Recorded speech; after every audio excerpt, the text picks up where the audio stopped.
Tensama wang shuti odi na baka dina. D'ici na letin kefa ugwenti yu nyonsu JT chronique du Maroni. Débutons notre journal avec 1,8 tonne de denrées alimentaires ayant quitté le grand port de l'Ouest ce vendredi matin à destination des 3 hameaux de Grand Santi placés officiellement en quarantaine. Tonka, Mafutu et Mofina Kagami. Cette opération a bien sûr pu être menée grâce à un partenariat entre la CCOG, l'épicerie solidaire Tidégra, la DGS de la mairie de Grand Santi et le grand port maritime de l'Ouest. Alors, ce qui se passe, c'est que nous avons donc porté une assistance logistique, je dirais au club service, qui font partir de la marchandise à destination du fleuve.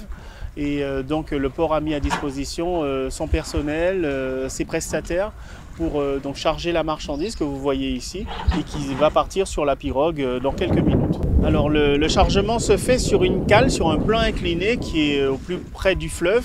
Et donc on a donc dû trouver un site qui permet le déchargement entre, vous voyez le camion qui a donc un plateau qui est situé à 1,50 m de la route et sur le fleuve qui est donc par définition au niveau de l'eau. Donc il faut une machine, donc le chariot que vous voyez passer, pour décharger les marchandises qui sont en petits lots, conditionnés avec un film pour arriver prêts à être répartis sur le fleuve.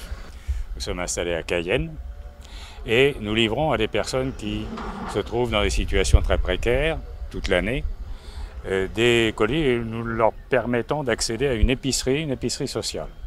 Dans le cadre du coronavirus, on a changé notre mode de distribution et on s'est organisé pour de la livraison à domicile.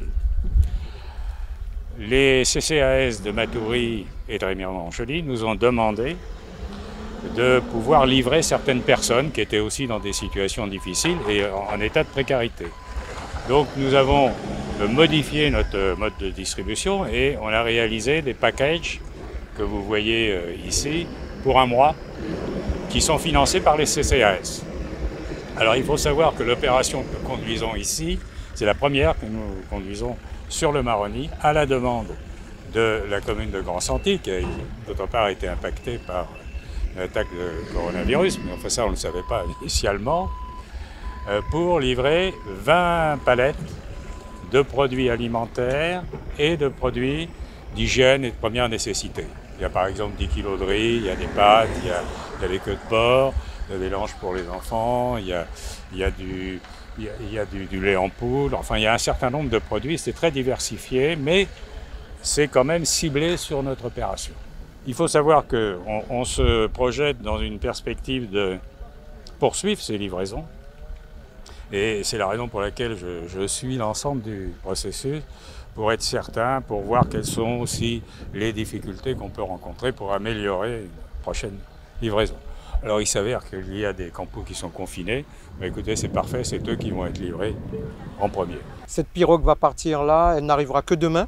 Mais c'est vrai que celles-ci, elles sont beaucoup plus importantes. On a des denrées alimentaires qui sont beaucoup plus importantes pour la population. Donc ce départ-là, pour nous, c'est vraiment le départ phare de notre travail. Là, pour aujourd'hui, c'est 1,8 tonne.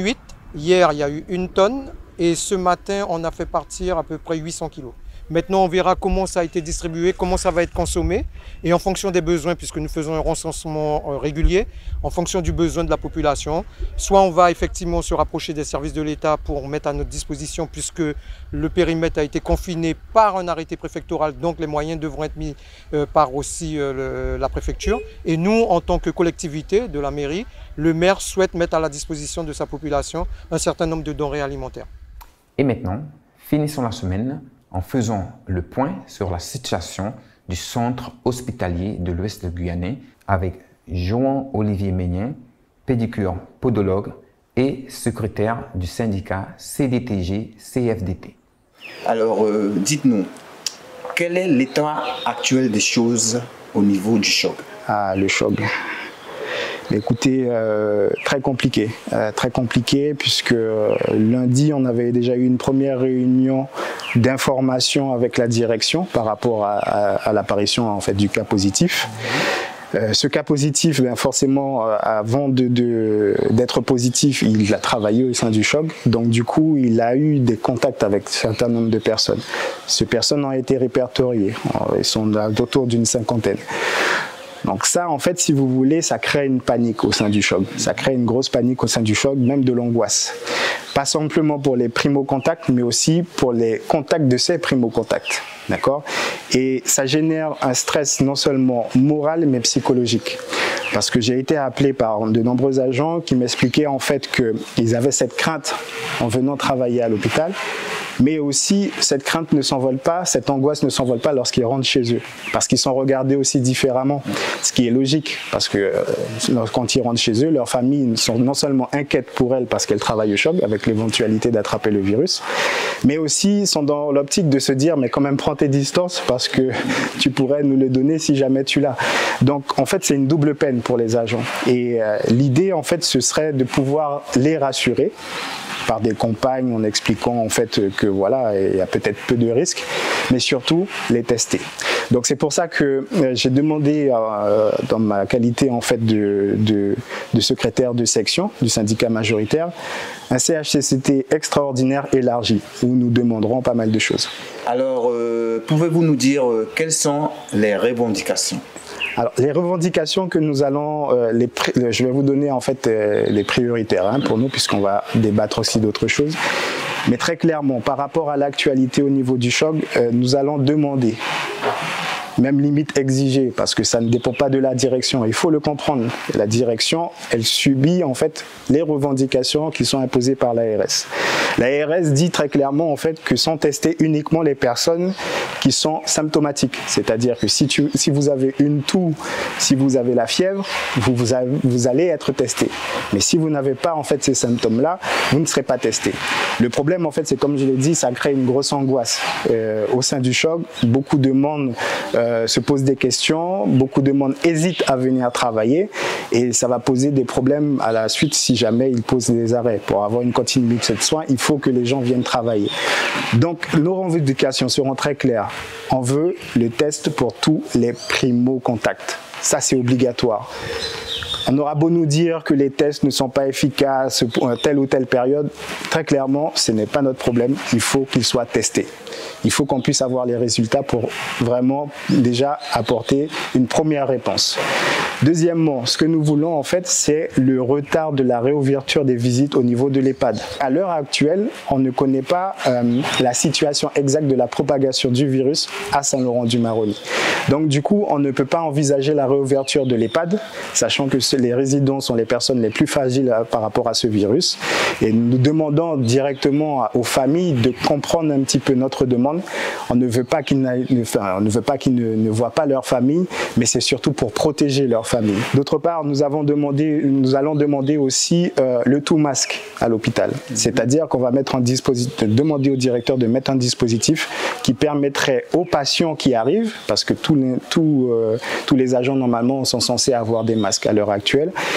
Maintenant, on veut aussi que les patients qui rentrent dans le choc aient un masque, d'accord, qu'ils soient en tissu ou autre, peu importe, ça ce sera à la direction d'en décider et aussi de faire le nécessaire, mais on veut le tout masque. On est en situation de crise, il faut pouvoir montrer qu'on est en état d'alerte constant. Ce qu'on va demander aussi, c'est d'intégrer la cellule de crise qui a été mise en place, parce que nous n'avions pas nous avions que des retours, mais nous n'y participions pas. Donc là maintenant, on veut y participer et pouvoir imposer certaines choses aussi, parce qu'au terme de communication ou autre, c'est un peu flou. Ce n'est pas forcément la faute de la direction, puisque comme je l'ai dit, ils suivent les recommandations de l'ARS, mais on veut avoir un visu sur tout ça. La collectivité territoriale de Guyane nous rappelle que sa campagne de démoustication est toujours d'actualité, avec une nouvelle vidéo des gestes à avoir afin de prévenir de l'épidémie. Cette vidéo a été réalisée par les agents du service démoustication de la CTG. Pour lutter contre la dengue, nous devons éliminer tous les gîtes de reproduction du moustique présents à la maison. De nombreux gîtes sont créés par l'homme à son propre domicile et représentent un risque de naissance du moustique de la dengue. Voici quelques exemples. Des gîtes en rapport avec l'entretien de la maison.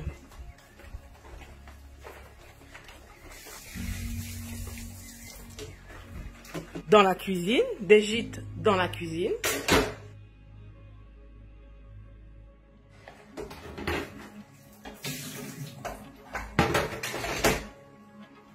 Des gîtes liés à la décoration.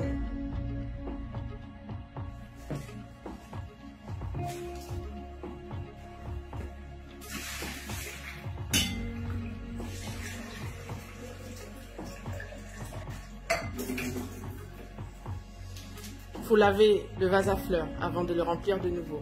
Encore un gîte dans la cuisine.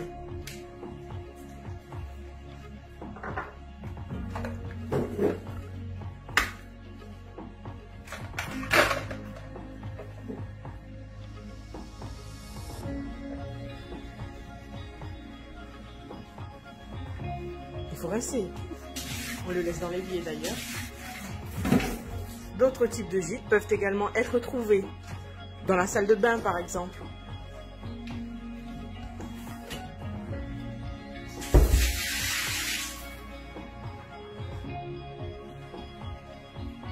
Et encore un auquel on n'aurait pas pensé.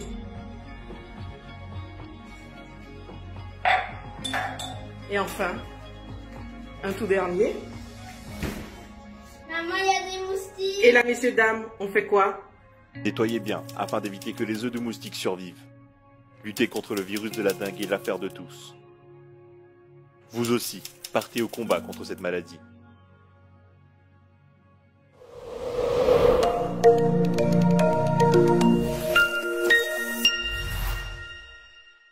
La ville de Saint-Laurent vous rappelle également que vous bénéficiez d'un accès gratuit à la bibliothèque numérique Bibliobox.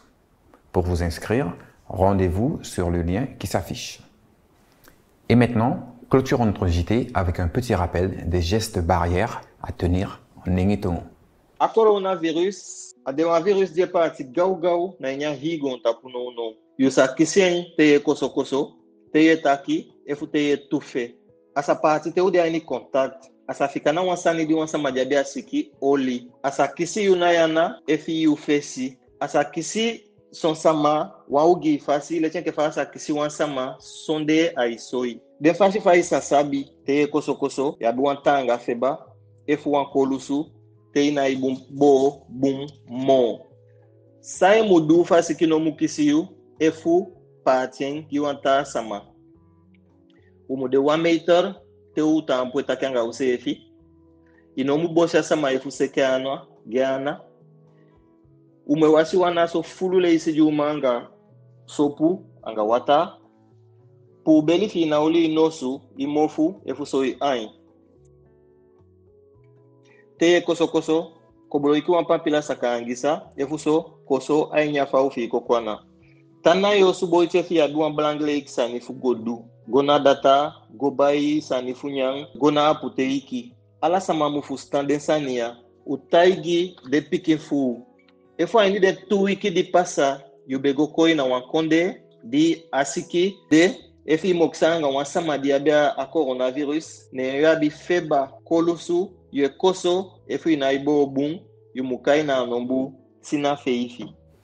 D'ici BD Yunyonsu Chronique du Maroni. Bye bye, soy, teta wikibaka.